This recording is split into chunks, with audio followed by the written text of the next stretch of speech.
नमस्कार मंडळी, ऐका हो ऐका या मराठी पॉडकास्ट कट्ट्यावरती मी राजनंदिनी तुमच्या सगळ्यांचे मनापासून स्वागत करते. मागच्या भागात आपण आनंदाची दिवाळी ही कथा ऐकली. आजच्या भागात आपण श्यामच्या आईने श्यामला सर्व घरातील कामे करायला कशी शिकवली ही कथा ऐकणार आहोत.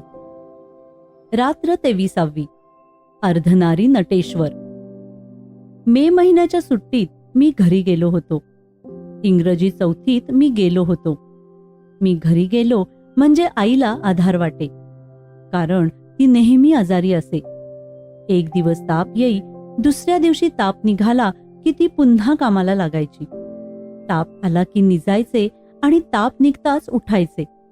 ती फार अशक्त झाली होती. मी आलो म्हणजे तिला बरे वाटे.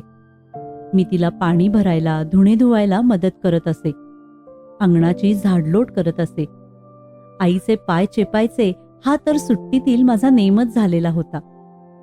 एक दिवस बाहेर स्वच्छ चांदणे पडले होते. जेवणे खाणे झाली होती. वडील जेवून बाहेर गेले होते. धाकटे भाऊ झोपी गेले होते. आईचे उष्टे शेण वगैरे झाले. आई मला म्हणाली, श्याम, थोडे दळायचे का रे? का तुझे हात दुखतायत?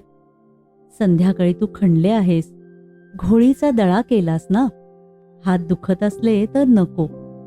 मी म्हटले, मुळीच हात दुखत नाहीत. जात्याच्या खुंटाला तुझा व माझा दोन्ही हात असतात.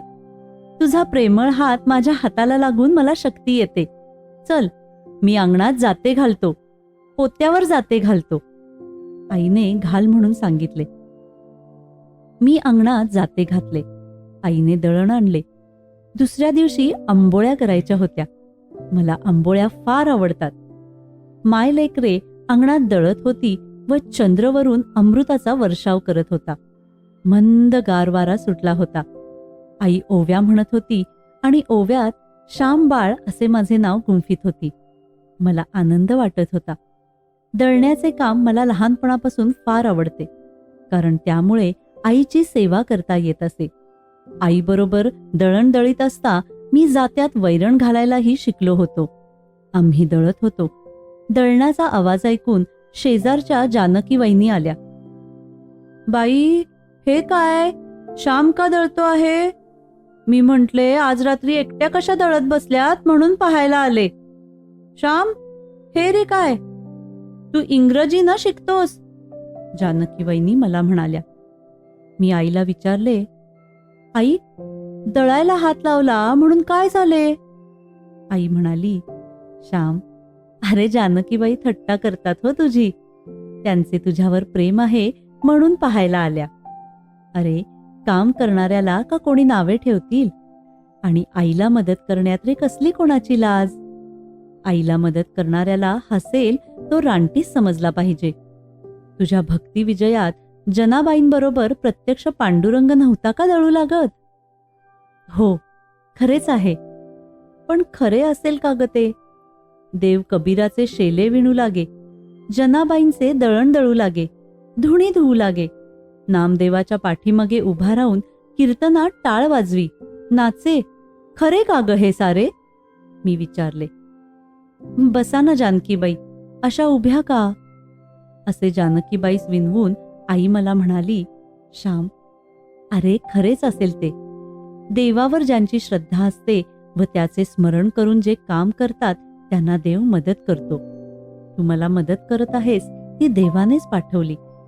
मे महिना आला की देव मला मदत करण्यासाठी तुझ्या रूपाने जणू येतो.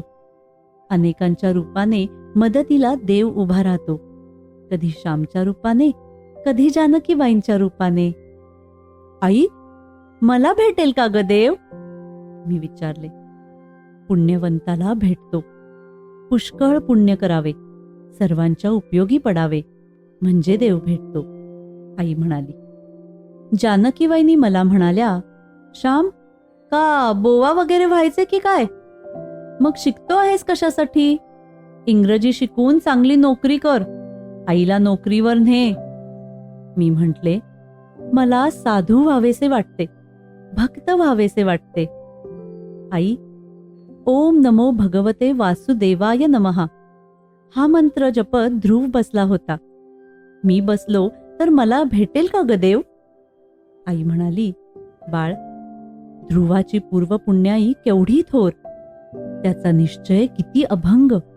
बाप राज्य द्यावयास लागला तरी तो माघारी फिरला नाही. इतके दृढ वैराग्य आणायचे कोठून? या जन्मी चांगला होण्याचा प्रयत्न कर, मग केव्हा तरी देव भेटेल. जानकीबाई म्हणाल्या, श्याम, सोड, मी लावते हात आता, दमला असशील तू. मी आईला म्हटले, आई, तूच जरा हात सोड, जानकीबाईंनी आणि मी दळतो. जानकीबाईंनी, मला वैरण घालता येते, डोळे मिटून सुद्धा घालता येते, मी आता तरबेज झालो आहे, सोड ना हात थोडा वेळ. मी आईचा हात सोडवला व जानकीबाईंनी आणि मी दळू लागलो. मी वैरण घालू लागलो. जानकीबाईंनी, पहा कसे पीठ येत आहे ते, डोळ्यात घातले तरी खुपायचे नाही, पहा ना, मी त्यांना म्हणालो. जानकीबाईंनी आईला म्हणाल्या, बाई, श्यामला तुम्ही अगदी बायकोच करून टाकलेत. आई म्हणाली, माझ्या घरात कोण आहे मदत करायला? अजून सून थोडीच आली आहे घरात. श्याम नाही मदत करणार तर मग कोण करेल? जानकीबाई, बायकांना कधी कधी पुरुषांची कामे करावी लागतात, त्यांना कमीपणा थोडाच आहे. श्याम मला डाळ तांदूळ निवडायला लागतो, धुणी धुवायला लागतो, भांडी विसरायला लागतो, अशी सर्व कामात मदत करतो. त्या दिवशी माझे लुगडे धुतले हो. मी म्हटले, श्याम, लोक तुला हसतील. तर म्हणतो कसा, आई, तुझे लुगडे धुण्यात माझा खरा आनंद आहे. तुझी चौघडी मी पांघरतो, मग धुवायला का लाज वाटेल? जानकीबाई, श्यामला काही वाटत नाही. मी श्यामला बायको करून टाकले आहे तरी त्याला ते आवडते. मित्रांनो, आईचे ते स्फूर्तिमय शब्द मला अजून आठवतात. पुरुषांच्या हृदयात कोमलता, प्रेम, सेवावृत्ती, कष्ट सहन करण्याची तयारी, सोशिकता, मुक्केपणाने काम करणे या गोष्टी उत्पन्न झाल्याशिवाय त्यांचा पूर्ण विकास झाला आहे असे म्हणता येणार नाही.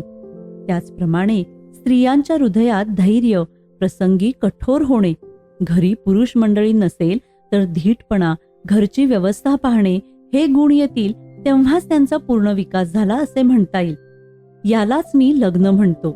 लग्न करून हेच साधायचे. लग्न करून पुरुष कोमलता शिकतो, हृदयाचे गुण शिकतो, स्त्री बुद्धीचे गुण शिकते. विवाह म्हणजे हृदय व बुद्धी, भावना व विचार यांचे मधुर मिश्रण, मधुर सहकार्य होय. पुरुषांच्या हृदयात स्त्री गुण येणे व स्त्रीजवळ पुरुष गुण येणे म्हणजे विवाह होय. अर्धनारी नटेश्वर हे मानवाचे ध्येय आहे. स्वतः पुरुष अपूर्ण आहे, स्वतः एकटी स्त्री अपूर्ण आहे, परंतु दोघे एकत्र येऊन दोन पूर्ण व्यक्ती बनतात. निराळे लग्न लावण्याची आई मला जणू जरूरच ठेवीत नव्हती. प्रेम, दया, कष्ट, सेवा या स्त्री गुणांशी आई माझे लग्न लावून टाकीत होती. चला तर मग मंडळी, आज इथेच थांबूया. पुन्हा लवकरच भेटूया आपल्या नवीन भागाबरोबर. तुम्हाला आमचा हा भाग आवडला असेल तर लाईक करा, फॉलो करा आणि शेअर करा. आणि हो, ऐका हो ऐका या मराठी पॉडकास्टच्या इंस्टाग्राम, फेसबुक आणि यूट्यूब पेजवर हा भाग तुम्हाला कसा वाटला हे कळवायला विसरू नका. तोपर्यंत ऐकत रहा ऐका हो ऐका मराठी पॉडकास्ट. धन्यवाद.